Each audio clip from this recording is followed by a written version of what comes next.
Alléluia, Alléluia, Alléluia. Soyez bénis, soyons bénis, peuple de Dieu. J'espère que vous allez bien.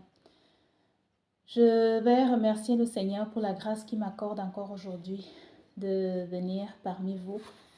Je remercie aussi le Seigneur pour l'opportunité qu'il donne à tout un chacun d'entre nous, autant pour moi d'être en vie.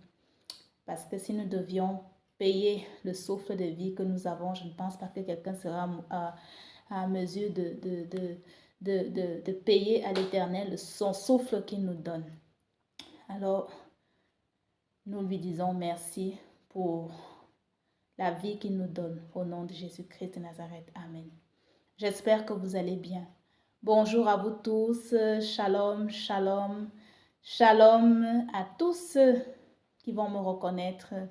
Shalom aussi à tous les membres de ma famille. Au nom de Jésus-Christ de Nazareth. Amen. Frères et sœurs, je viens aujourd'hui pour témoigner par rapport à la guérison que le Seigneur m'a accordée.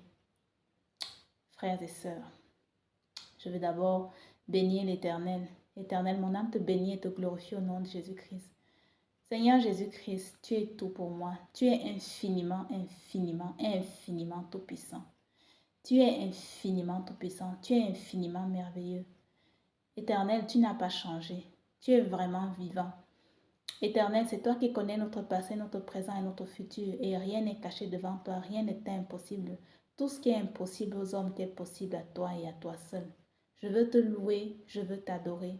Je veux te rendre grâce et te glorifier pour te dire merci encore pour ta grâce que tu m'as accordée en me guérissant, Éternel Dieu Tout-Puissant, par rapport à la perte de sang que j'avais au nom de Jésus-Christ de Nazareth. Amen, amen, amen. Frères et sœurs, ça fait déjà un moment que je voulais faire ce témoignage. Alors, je profite encore, comme j'ai quelques jours de congé j'ai décidé aujourd'hui de prendre mon courage à deux mains et de venir faire ce témoignage parce que je suis quelqu'un, je n'ai vraiment, les écrans, c'est pas mon truc, quoi.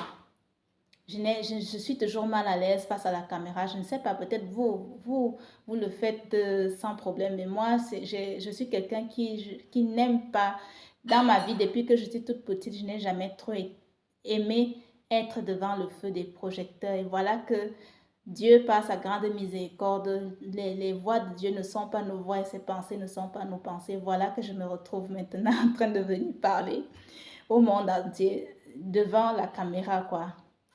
Voilà, alors vous me pardonnerez si parfois je pense que vous avez même dû le remarquer qu'il m'arrive parfois de répéter la même chose. C'est parce que c'est pas mon truc, quoi. Voilà, je ne sais pas parler, quoi, devant tout le monde comme ça. C'est, voilà, que le Seigneur m'aide. Alors, je suis devant vous aujourd'hui pour donner ce témoignage.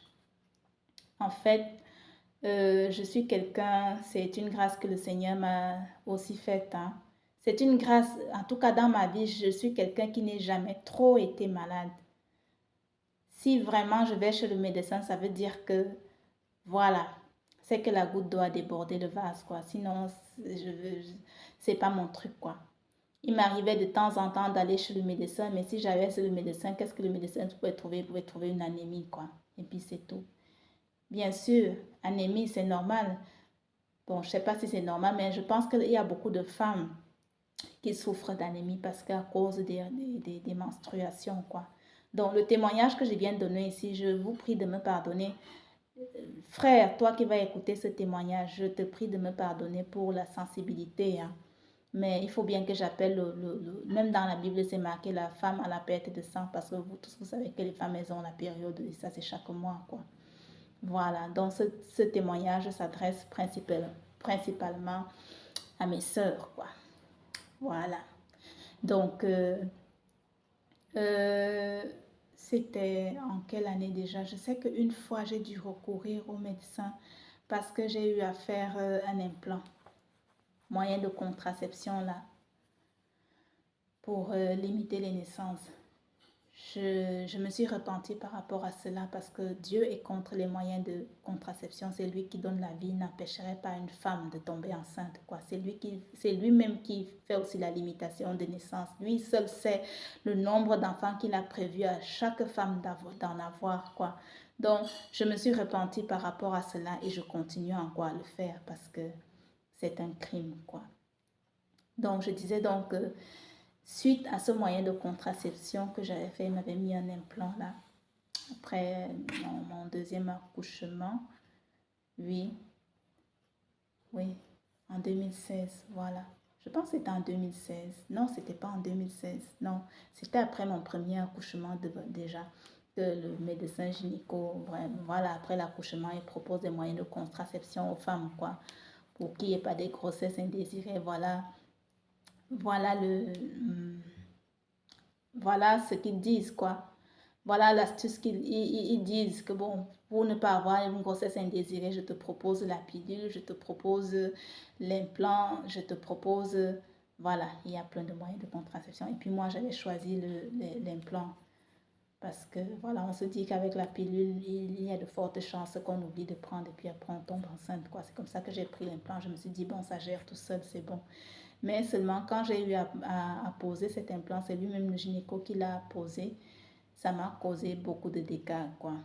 Parce que je saignais abondamment. Et puis, je me souviens, je travaillais ce jour-là. J'ai failli même tomber au travail. Du coup, j'ai dû rentrer in extremis à la maison parce que ça n'allait pas. Et puis, j'ai pris rendez-vous chez le médecin généraliste qui m'a fait comprendre que bien sûr, il fait d'abord l'anamnèse, il fait le check-in, quoi. On vous pose des questions auxquelles vous répondez, comment vous vous sentez, c'est depuis combien de temps, ainsi de suite. Et puis, en fonction de cela, il m'a envoyé faire une prise de sang et la prise de sang, justement, avait révélé que j'étais anémie et c'est comme ça que j'ai eu ma première poche de fer. Il me semble que c'était en 2013, si je ne me... non, peut-être 2000... Je ne sais plus maintenant. C'était soit 2013, 2014, 2015, je ne sais plus, mais en tout cas, c'est comme ça que j'ai eu ma première poche de fer, quoi. C'était pas mon truc, quoi, que aller régulièrement au médecin pour faire le check-in, quoi. Et du coup, je suis retournée chez le gynéco qui a enlevé l'implant. J'ai dit, maintenant, je ne veux plus de ça. Et lui, qu'est-ce qu'il fait? Il m'a reproposé encore notre moyen de contraception, le stérilet, que j'ai décliné, dont j'ai décliné l'offre tout de suite, quoi. Voilà pour la petite anecdote. Et après, ma vie a suivi son cours. Et puis, mon médecin généraliste m'avait dit, bon, comme c'est comme ça, il faut de temps en temps venir faire un contrôle. Bon, moi, j'aime pas, je sais pas si vous aimez les hôpitaux, mais moi, j'aime pas aller chez le médecin, quoi. Si vraiment je vais chez le médecin ou si vraiment je me retrouve en train de prendre des médicaments, c'est parce que ça ne va pas, quoi. J'attends vraiment que ce soit vraiment extrême pour dire maintenant, bon, je vais chez le médecin. Donc, quand je suis partie de là, après cette poche de fer, je n'ai plus jamais été faire un contrôle. Mais sinon, chez le gynéco, j'allais quand même, puisque le contrôle, c'est une fois l'année, j'allais faire le contrôle. Et puis, en 2022, c'est une année où j'ai vraiment beaucoup travaillé.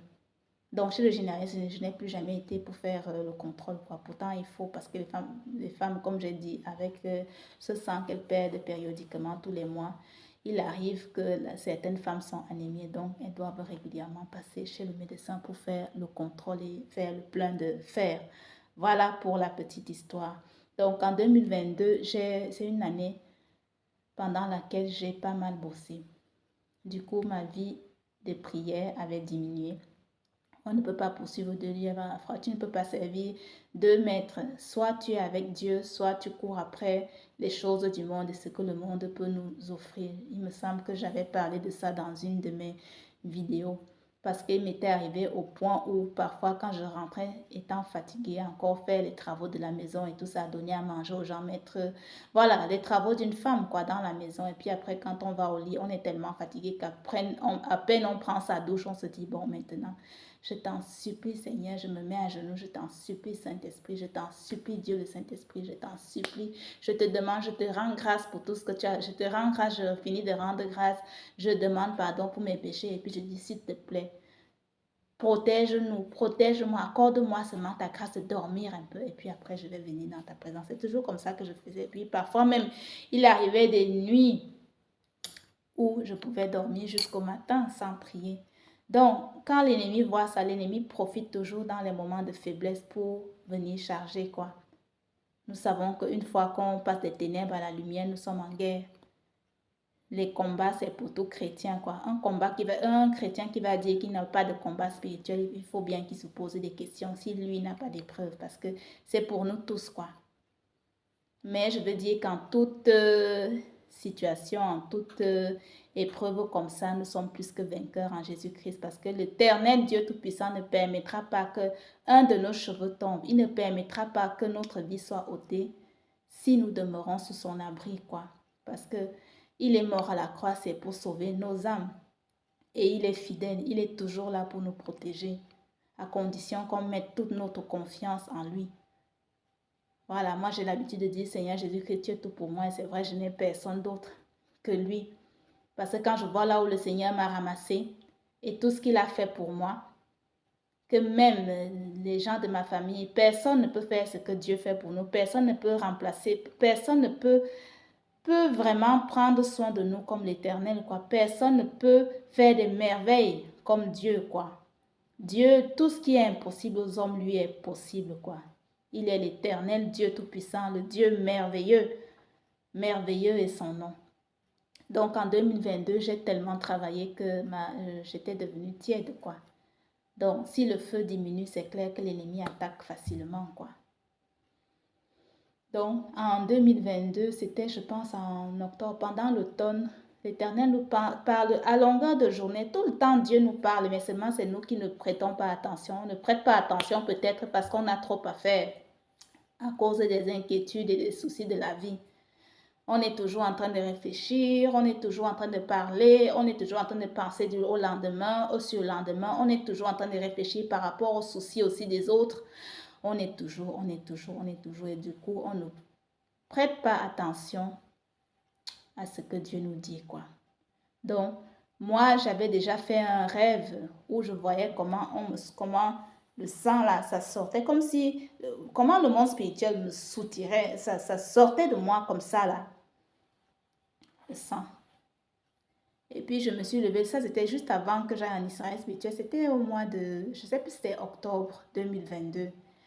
Et puis, je me suis levée. Bien sûr, je ne vais pas blaguer avec ce genre de rêve. J'ai prié sérieusement là-dessus. Et j'avais même remplacé ce sang par le sang de Jésus-Christ que l'ennemi a essayé de me soutirer là. Comme ça, ils sont bien chauffés là-bas. Le sang, c'est la vie. Et puis, c'est passé. Et après cela, mais entre-temps, j'étais déjà bien fatiguée aussi. Mon corps, ça n'allait pas. J'avais mal partout. J'avais au moindre effort. J'étais essoufflée, j'étais fatiguée, je n'arrivais plus à lever les bras. Bref, je me disais, mais ça doit être la fatigue aussi parce que j'ai trop travaillé. Donc, je ne me doutais de rien, quoi. Malgré que j'avais commencé le cycle n'était plus... Bon, c'est vrai que j'ai souvent eu des pertes abondantes, mais là, vraiment, ça dépassait même le nombre de jours, quoi. Je saignais énormément.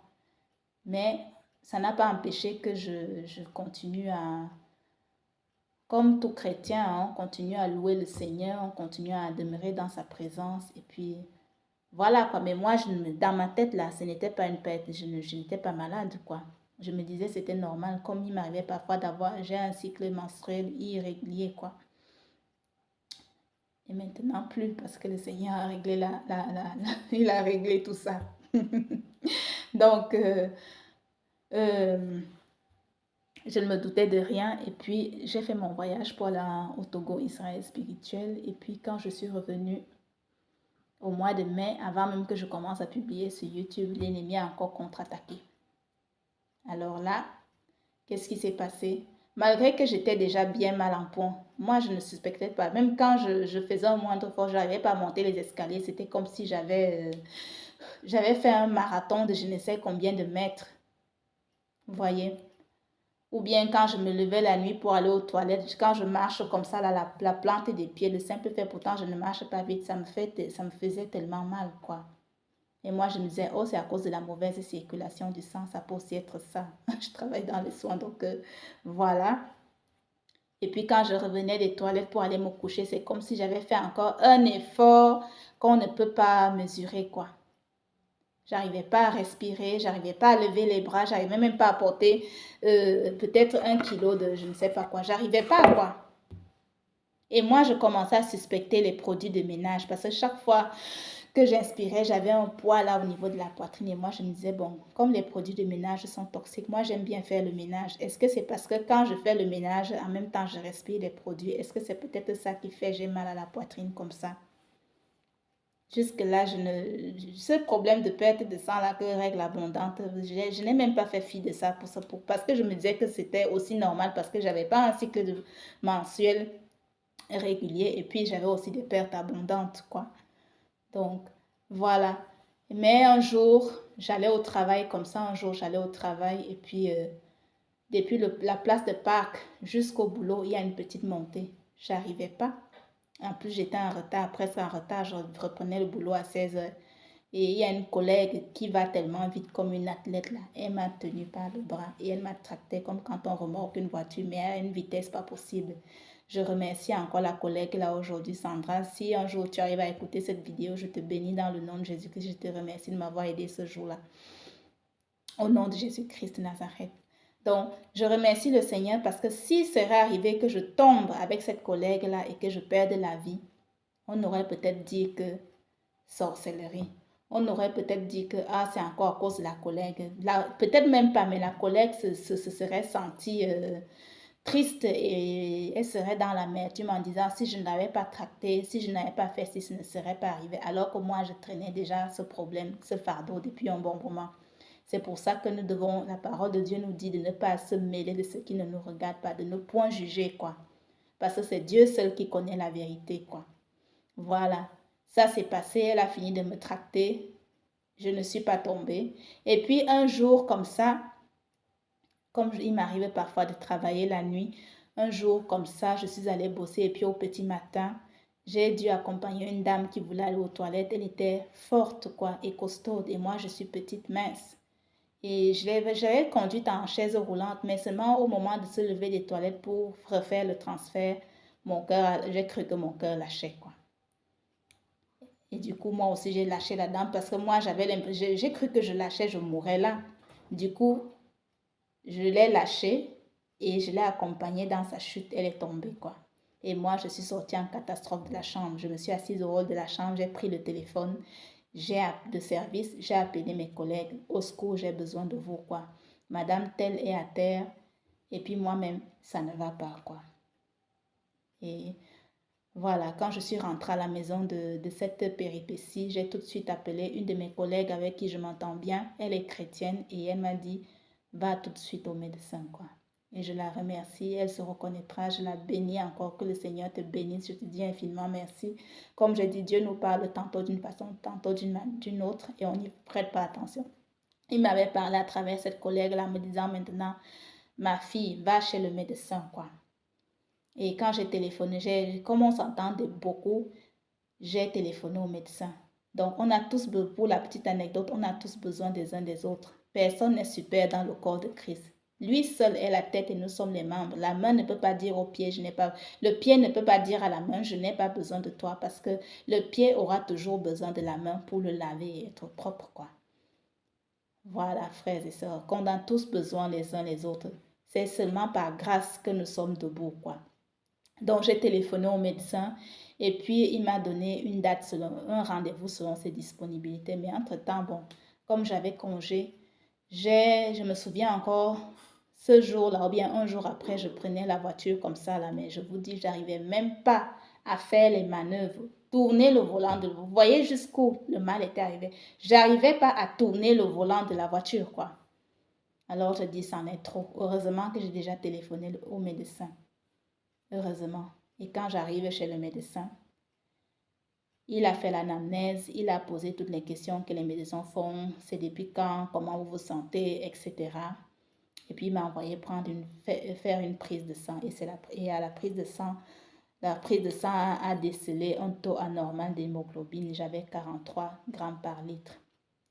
Et j'ai regardé ce matin sur Internet, le taux normal d'hémoglobine dans le sang pour une femme, c'est à partir de 125 grammes par litre. Et moi, je n'avais que 43 grammes par litre. Et tout le monde était étonné là-bas. Comment j'ai fait pour tenir jusqu'à maintenant avec 43 grammes par litre? Comment j'ai fait? Ils étaient étonnés là-bas. C'est comme ça que le médecin prend le téléphone pour appeler mon mari là, pour qu'il m'accompagne aux urgences de l'hôpital.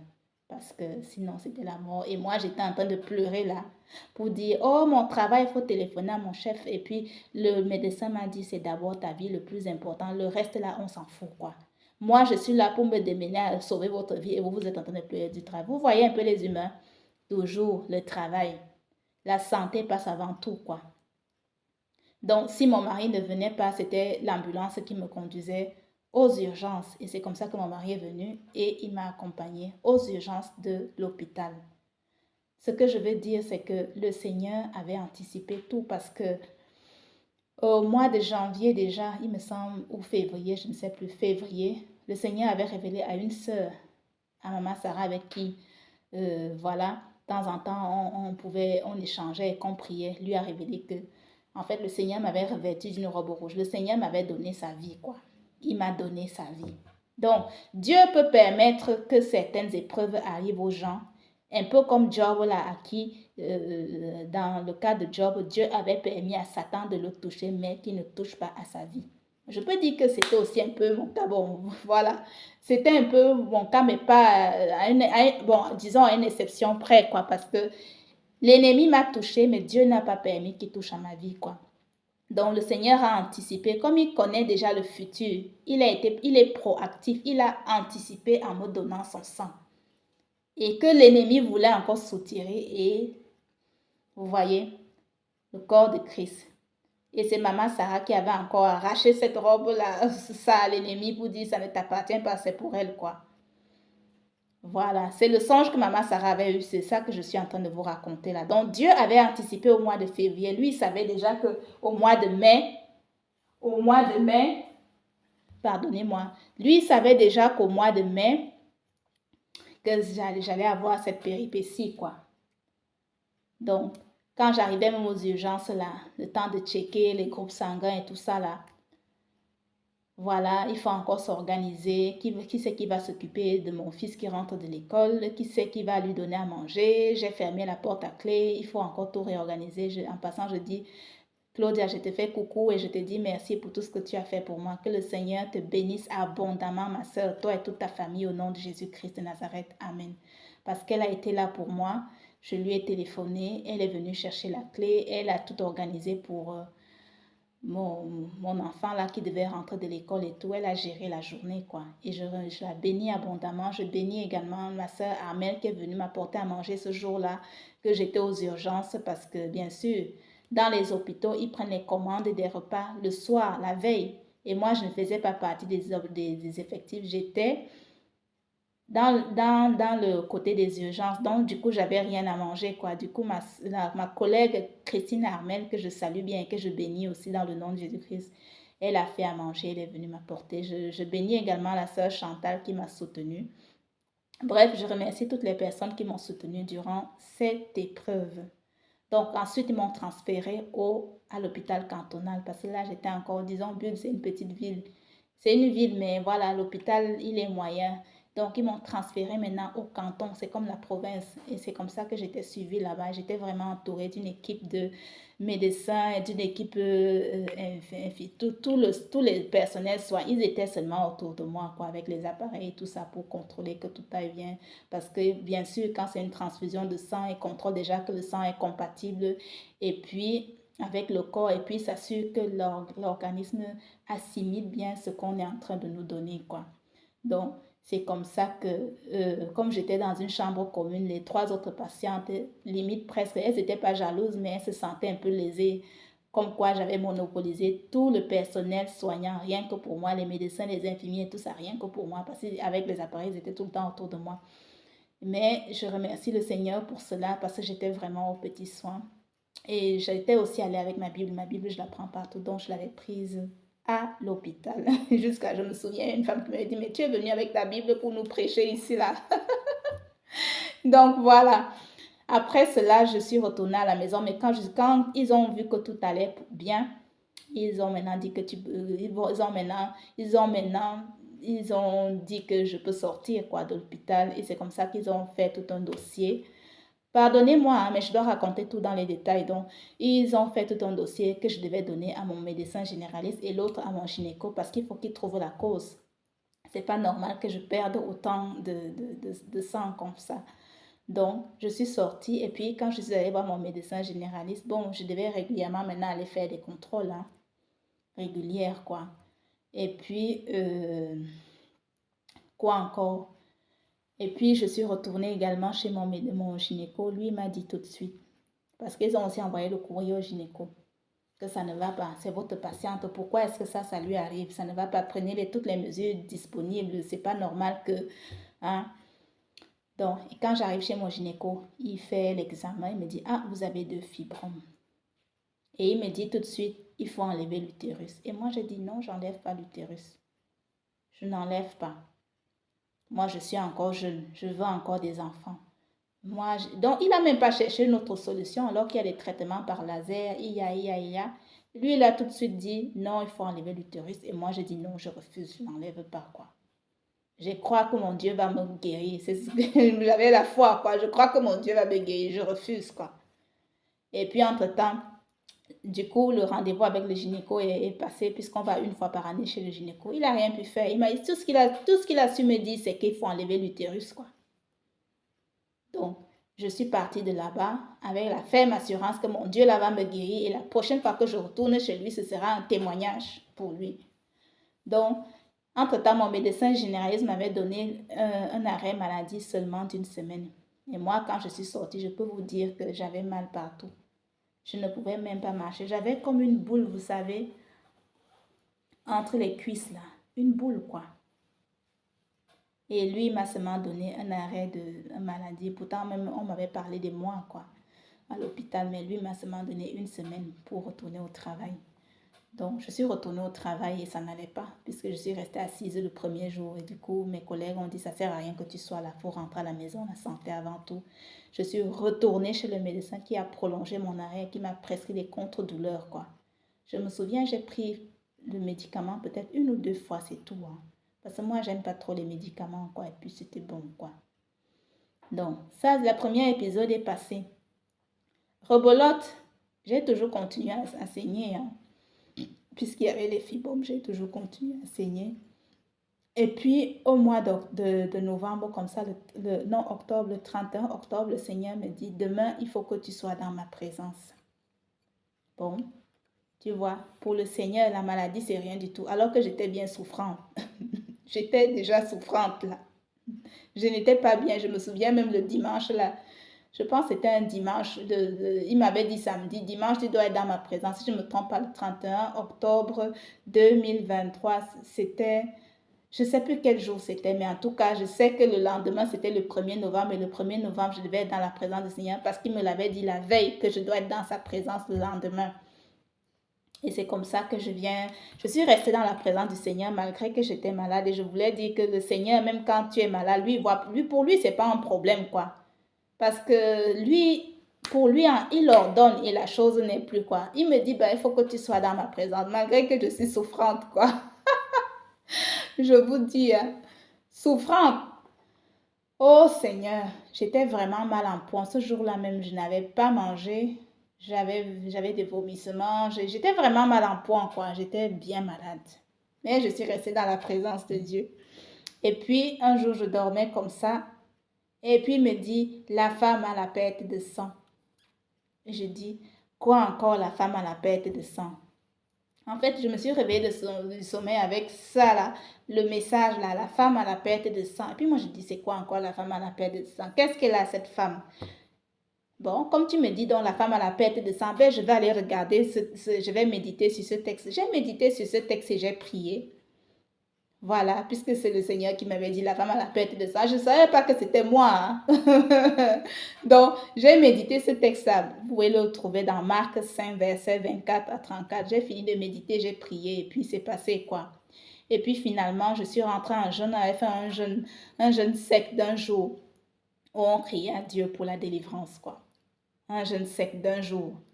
Et c'était vraiment la repentance et crier à Dieu pour la délivrance. Si vous pouvez voir dans Lévitique 20, 18, je lis la parole de Dieu au nom de Jésus-Christ de Nazareth. Lévitique 20, 18 nous dit que si un homme couche avec une femme qui a ses règles et dévoile sa nudité, il expose la perte de sang de la femme et elle-même l'expose aussi. Donc, je me suis dit, si j'ai ce souci, je n'ai jamais eu ce problème avant. Tout d'un coup, ça me vient comme ça. Le Seigneur me dit, la femme a la perte de sang. Alors, j'ai commencé à me repentir par rapport à ça. Parce que je me suis dit, quand si nous voyons dans les 10 commandements là-bas, l'Éternel punit la faute des pères sur les enfants. Pas sur les pères, mais sur les enfants jusqu'à la 3e et la 4e génération de ceux qui le détestent. Et il agit avec bonté jusqu'à 1000 générations pour ceux qui l'aiment et qui gardent ses commandements. Pour aussi voir le cas de Noé là-bas, quand Cham, son fils, avait vu sa nudité. Noé n'avait pas maudit Cham, il a maudit plutôt la descendance, donc Canaan. Il avait maudit la descendance de Cham. Donc du coup, moi quand je faisais vraiment la repentance, je priais et pour moi et pour toutes les sœurs de la famille, les sœurs, les femmes qui ont ouvert cette porte à l'ennemi en ayant des relations sexuelles pendant les menstruations. Parce que comme vous avez dû l'entendre, elle expose la perte de sang. Lui-même, la femme elle-même expose la perte de sang. Lévitique 20, verset 18. Et je me suis repentie par rapport à ça et j'ai vraiment prié. Je me suis repentie par rapport à ça et je me souviens, j'avais aussi prié en disant, j'ai reconnu le sacrifice du Seigneur Jésus-Christ à la croix et que par son sang qu'il a versé à la croix, qu'il nous pardonne et que par son sang qu'il a versé à la croix, je pardonne, qu'il me pardonne, et moi aussi je pardonne à toutes les personnes qui ont donné droit légal à l'ennemi de venir de nous punir par rapport à ça, par rapport à cette perte de sang dans la famille, s'il y en a qui ont aussi. Voilà. Moi, je leur pardonne, que le Seigneur me pardonne aussi. Et puis, et par l'autorité qu'il m'a donnée, Seigneur Jésus-Christ, je vais fermer cette porte que moi et les membres de ma famille, nous avons ouverte à l'ennemi en transgressant ce verset de la parole de Dieu, la Lévitique 20, verset 18. Je l'ai fermé, barricadé par le sang de Jésus-Christ de Nazareth. Et vraiment, ce jeûne, il avait porté des fruits parce que je me souviens même quand on clôturait la prière le soir, je me disais, mais j'avais tout le temps besoin d'aller au toilette. Ou bien quand je me douchais, des énormes bouts de sang comme ça qui sortaient, mais j'étais traumatisée. Je disais, mais c'est quoi ça encore?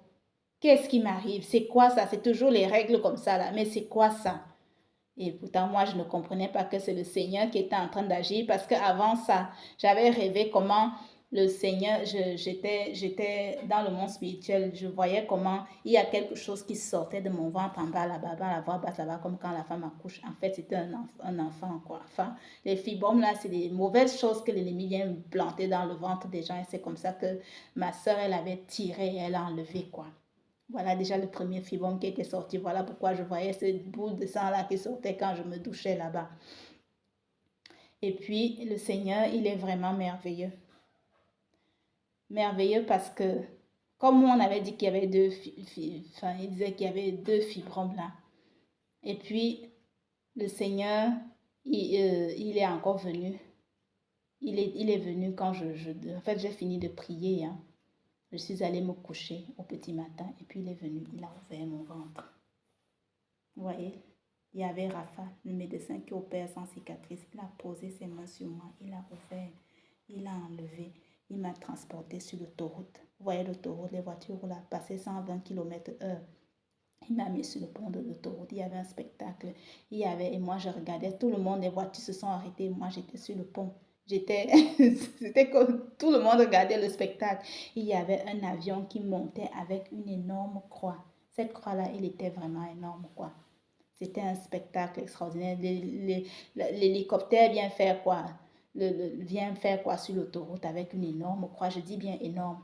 Et puis, il est venu au moment de descendre, il m'a touché. Donc, en fait, il a enlevé ça là et il a mis ça à la croix. Donc, tous nos fardeaux, voilà encore un enseignement que peu importe les fardeaux, peu importe les soucis, nous les mettons à la croix. Parce que la croix même, c'est la puissance de Dieu. À la croix, le Seigneur Jésus-Christ a pris tous nos fardeaux, tous nos soucis, toutes nos maladies, tout ce qui nous arrive en mal, c'est à la croix. Voilà pourquoi il dit, venez à moi, vous tous qui êtes chargés et fatigués sous le poids du repos, acceptez mes exigences, mon joug est léger et je vous donnerai le repos. Donc, que le Seigneur nous aide, chacun d'entre nous, peu importe la croix, à porter notre croix, à toujours regarder au Seigneur Jésus-Christ, ne pas regarder à gauche et à droite, continuer à garder l'espérance, à regarder celui, ne pas dévier à droite ni à gauche, qui nous aide et à regarder à lui jusqu'à ce qu'il nous délivre, qu'il nous accorde la guérison, la délivrance au nom de Jésus-Christ de Nazareth. Amen. Donc, il a enlevé ça, il l'a mis à la croix. Et ensuite, j'étais assise comme ça. Ah là là, le Seigneur est merveilleux. Et puis maintenant, le Seigneur me dit, quelque temps après, parce que je vous dis, c'était vraiment devenu une croix pour moi. Quelle humiliation j'ai eue avec ça. Humiliation, oh. Que quand j'étais au travail, c'était la première fois que je salisse mes vêtements comme ça, je devais tout le temps aller au vestiaire pour me changer. Je devais tout le temps me changer, quoi. Ou que j'étais ailleurs. Ça calculait toujours quand j'étais à l'extérieur pour m'insolenter, pour m'humilier comme ça. Il y a tout qui sort devant tout le monde jusqu'à je suis obligée de dire maintenant je rentre, c'est bon, quoi. J'en ai pris ma dose, c'est bon, je rentre, quoi.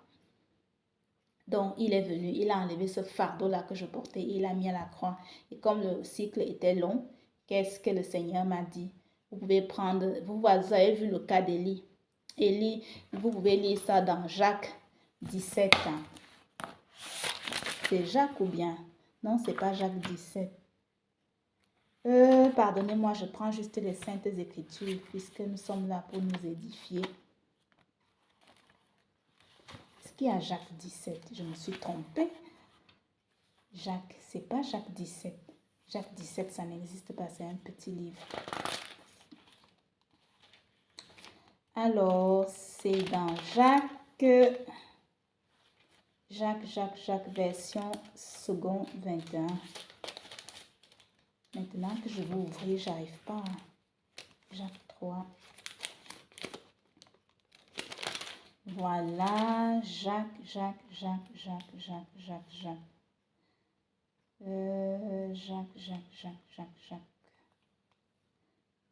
Tac. Voilà, ah ouais, c'était Jacques 4, 17. Et moi, j'avais marqué Jacques 17, pardonnez-moi. Alors, la parole de Dieu nous dit dans l'épître de Jacques 5, verset 17 que Élie, je lis la parole de Dieu au nom de Jésus-Christ de Nazareth. Élie était un homme de la même nature que nous. Il a prié avec insistance pour qu'il ne pleuve pas et il n'est pas tombé de pluie sur la terre pendant 3 ans et 6 mois. Puis, il a de nouveau prié et le ciel a donné de la pluie et la terre à propos de son fruit. En fait, le Seigneur m'avait revisité, il m'avait dit, souviens-toi de ce que Élie avait fait. Donc, une façon de dire que moi aussi, je devais parler avec ma bouche maintenant et dire par rapport aux règles là, ce que je voulais maintenant. Comme c'était tellement long, j'en avais marre, quoi, des douleurs, j'ai dit maintenant, moi aussi j'ai prié, j'ai parlé comme Élie, j'ai dit maintenant, comme je te remercie Seigneur, tu m'as dit de faire comme Élie. Alors moi j'ai dit Seigneur, maintenant je prie au nom de Jésus-Christ que désormais les règles, le cycle menstruel là, que toutes ces règles là sortent les 2 premiers jours. Et que ce soit un cycle normal, c'est ce que j'avais demandé au Seigneur. Et je ne veux plus de douleur parce que c'était horrible, quoi. Et le Seigneur m'a accordé cela. Alors, je rends vraiment grâce au Seigneur pour tout ce qu'il a fait pour moi. Que toute la gloire lui revienne dans le nom de Jésus-Christ. Je vais profiter de cette occasion pour remercier toutes les personnes qui m'ont soutenu dans la prière. Je remercie le Père des Nations et tous les intercesseurs qui ont prié pour moi, pour me soutenir lors de cette épreuve, parce qu'il faut dire que je suis retournée, j'ai été hospitalisée 2 fois, quoi. Voilà. Je remercie le Père des Nations, mon papa spirituel que le Seigneur Jésus-Christ m'a donné, et ainsi que tous les intercesseurs d'Israël spirituel qui ont prié pour moi pendant ces moments difficiles. Je remercie également Maman Sarah. C'est elle qui avait dit, elle se reconnaîtrait, qui avait dit à Papa Ben, ta fille, elle est malade. Et puis Papa Ben avait contacté le Père des Nations. C'est comme ça que tout s'est enchaîné. Tout le monde a prié pour moi. Merci à Papa Ben qui m'a aussi soutenu dans la prière, qui a prié pour moi quand ça n'allait pas. Vraiment, je remercie vous tous qui m'avez porté dans vos cœurs, qui m'avez soutenu dans la prière. Vraiment, je prie vraiment pour que dans le corps du Christ, que nous soyons soudés les uns les autres. Et vraiment, le Seigneur, c'est ce que le Seigneur voudrait, quoi. C'est ce que le Seigneur veut, que nous soyons soudés dans l'amour. Parce que si nous sommes unis dans l'amour, si nous sommes là pour nous soutenir les uns les autres, quand ton frère pleure, que si ton frère pleure avec lui, prie pour lui, console-le. S'il est dans la joie, félicite-le. Voilà, qu'on ne soit pas là à nous juger ou bien à nous tirer des balles aux pieds, quoi. Parce que le plus important, c'est la vie éternelle et que nous soyons unis. Le Seigneur Jésus-Christ vient chercher une église soudée, unie, quoi. Voilà, frères et sœurs, je vous demande pardon de m'excuser par rapport à que j'ai dû me tourner parce que les enfants, on leur dit de ne pas venir, ils viennent quand même. Pardonnez mon fils qui était là, au nom de Jésus-Christ de Nazareth. Et je vais finir maintenant avec cette chanson. C'est en patois, hein, pardonnez-moi, hein, mais je vais traduire en français. Oh oui, non close toi, oh soit ton main. Oh oui, non close toi, oh soit ton main. Le Seigneur Jésus-Christ te dit, mon frère, ma soeur, prends ta croix et suis-moi. Ne regarde pas à gauche ni à droite, aie confiance en moi. Aie confiance en moi, aie confiance au Seigneur Jésus-Christ. Il te mènera au bon port et il te déchargera de tout ce que tu as comme fardeau. Au nom de Jésus-Christ de Nazareth. Amen, amen, amen. Et je voulais dire que j'ai encore eu au mois de, je sais pas, c'est au mois de juillet que j'étais chez le gynéco dernièrement. Le gynéco ne parle plus d'enlever l'utérus, tout est normal, tout va bien. Vous voyez comment que toute la gloire revienne au roi des rois, au Seigneur des seigneurs. Merci infiniment. Parce que quand nous passons des ténèbres à la lumière, nous avons des combats. Il n'y a aucun chrétien qui ne va dire qu'il n'a pas de combat. Nous tous, nous avons des épreuves et des tribulations, mais le Seigneur Jésus-Christ a dit qu'il a vaincu le monde. Si lui, il a vaincu le monde, par son aide, par l'aide de l'Esprit Saint, c'est le Saint-Esprit qui nous aide, c'est lui qui combat pour nous. Nous allons aussi vaincre, mais à condition qu'on reste sur son abri et qu'on soit obéissant, qui nous aide à être obéissant, à mettre sa parole en pratique. Voilà, mes frères et sœurs, je vous remercie de m'avoir écouté. Voilà, c'est ce que je voulais partager avec vous. Merci, merci, merci. Soyez bénis, soyez bénis. Shalom, shalom.